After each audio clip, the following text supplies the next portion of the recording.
A shy 19-year-old virgin, overprotective parents, and a desperate woman hired to date him. No Hard Feelings is a wild comedy where awkwardness meets unexpected emotions. What starts as a deal quickly becomes a lesson in love, growth, and breaking boundaries. At the beginning of the story, we see Maddie running out of her house because a government officer named Larry is about to seize her car. Actually, before dying, Maddie's mother had left her a house bought with loan money. Maddie works in a bar during the day and drives a cab at night to pay off that loan. But now, since the car is being taken, she tries to charm Larry. He was, in fact, one of her many past boyfriends. Just then, a guy in his underwear walks out of her house, working out. Maddie quickly tells Larry that he's just her cousin, but the guy casually comes and grabs her from behind. Seeing this, Larry understands the whole story, and seizes Maddie's car. Maddie now has no car. She starts skating to work. One day, she sees her car parked outside a shop and pulls it down from a tow truck to drive it, but forgets to unhook the cable. The car doesn't move, and Larry comes back to take it away again. Maddie then goes to her friends Sarah and her husband Tom to share her struggles and explains that without a car, she can't pay off her loan. Sarah looks for a second-hand car for her, but Maddie doesn't even have enough money for tires. Then Sarah finds an online ad from a rich couple looking for a girlfriend for their 19-year-old son Percy. In return, they're offering a brand new car. Maddie is 32, much older than Percy, but she figures it's worth a shot. She grabs her messed up life and makes her way to the family's mansion. Still wearing her skates, she climbs up the stairs with great difficulty and sits in front of Percy's parents. The father explains that Percy is a 19-year-old introvert who never goes out, doesn't talk to anyone, and stays glued to his phone. He avoids drinking, parties, smoking, and dating. Basically, he's not living life. If he keeps this up, how will he get into Princeton? Maddie sarcastically asks, "Oh, so you want me to give your son a good time?" The mom replies, "No, no. You just have to be his girlfriend, pamper him, flirt a little, and turn him into a confident young man. The day he finally, becomes a man, the car is yours." Maddie realizes her job is to seduce Percy and help him become socially smart. With no other work, she takes Tom's old van and heads to the pet shop where Percy works. She pretends to want to buy a dog while trying to flirt with him, but Percy doesn't catch on. She then uses her ultimate weapon, her charm, and tries to tempt him by imposing sensually on the sofa. But poor Percy gets nervous and plans to get away. Maddie quickly clings to him and says she'll drop him home. Percy resists, but when she loads his bicycle into her van, he has no choice. In the van, Maddie jokes that she's kidnapping him and even drives toward her own house. Percy notices weird tools and objects in the van, gets scared, and when the van stops, he sprays pepper spray on Maddie's face. Her face swells up, and she yells that she wasn't kidnapping him, she just wanted a date. Realizing his mistake, Percy helps her clean up using the garden sprinkler and agrees to go on a date.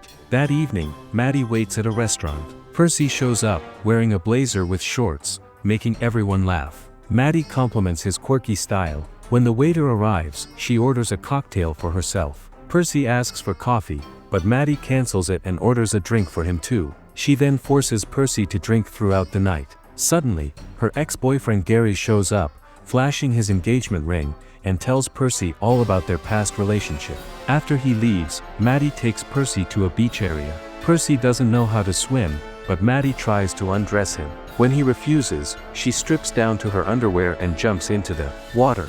Eventually, Percy joins her. Just when things are heating up, a group of teenagers arrives and steals their clothes. When Maddie tells them to stop but they don't listen, she beats them up, completely naked. After that, she returns to Percy and cuddles up with him again. But this time, Percy clearly refuses Maddie's advances. Angry, Maddie puts on her clothes and storms off. Seeing this, a naked Percy jumps onto the bonnet of Maddie's car. Maddie, in a rage, starts speeding away with Percy stuck on the bonnet. On the same road, some cops notice this bizarre scene, a woman driving with a naked guy clinging to her bonnet, and begin chasing her. Maddie freaks out.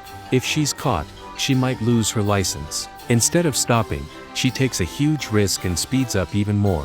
Later, Maddie takes Percy to her house, dresses seductively, and starts teasing him. Moments like these are rare for awkward teenage boys, but Percy doesn't take advantage. Maddie even tells him to slap her but Percy instead gives it a soft tap. Then Maddie tries to sit her heavy body on his tiny, trembling self, but he can't handle the weight. So she cradles him in her lap instead. Meanwhile, Percy is scratching himself because he's covered in rashes. Maddie, rather than getting intimate, spends the whole night applying healing ointment to his wounds. She shares her own embarrassing story, how she once peed her diaper at 15 and ended up with rashes too. Percy tells her how hard his life was before her. He had no friends, wore bangles at home, was scared of girls, and spent all his time playing games online. One day, Percy gives Maddie a finger trap toy, and their fingers get stuck together. In that moment, Percy kisses her for the first time. That night, he takes her out in a limo for burgers and pizza. There, he runs into his old family friend Natalie, who's also heading to Princeton University. Natalie invites Percy to her bachelor-style party. Maddie sees them together and burns with jealousy. She tells Percy that she'll leave town after summer, hinting that their relationship has an expiration date. Hurt, Percy decides to attend the party. Maddie tries to stop him, but he leaves anyway. Maddie crashes the party uninvited. The teenage boys there mock her, calling her Granny. But Maddie, never the shy type, ignores them and looks for Percy. She heads upstairs and knocks on a door. When Percy doesn't open, she kicks the door open using her long legs. Inside, Percy is drunk, naked, and passed out on the bed next to Natalie. Maddie, experienced in these situations, drags him to the bathroom and forces him to vomit. Meanwhile, parents of the party kids arrive and scold Maddie. Percy can't tolerate her humiliation and, in a confused moment, punches Maddie instead of one of the angry parents. Later, on the limo ride back, Percy apologizes and asks if he can touch her body. Maddie agrees but realizes he's still drunk. She refuses and says he can do it the next day, once he's sober. The next morning, Percy is excited. It's finally going to happen. He tells his parents he doesn't want to go to Princeton because he's fallen in love with Maddie and wants to stay with her. His parents are shocked. All their dreams for Percy seem to be crashing down. They call Maddie and ask her to convince Percy to go to Princeton as per their deal. Meanwhile, Percy overhears everything through the car's tech system. He's devastated to find out Maddie was hired to seduce him. Later, Percy invites Maddie over without informing his parents. His parents act like they've never met Maddie before.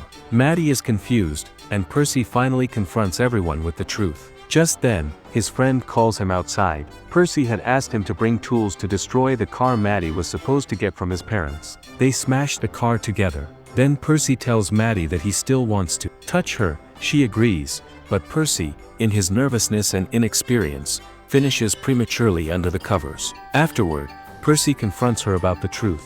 Since Maddie faked being in love, Percy tells her to leave his life.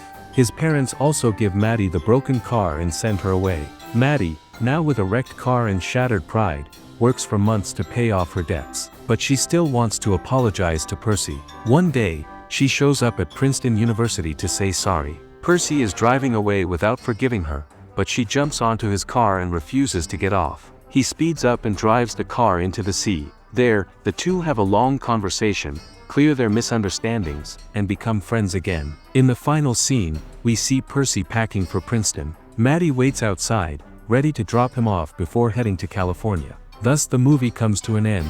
If you liked the video, please subscribe to this channel and continue watching Kramen.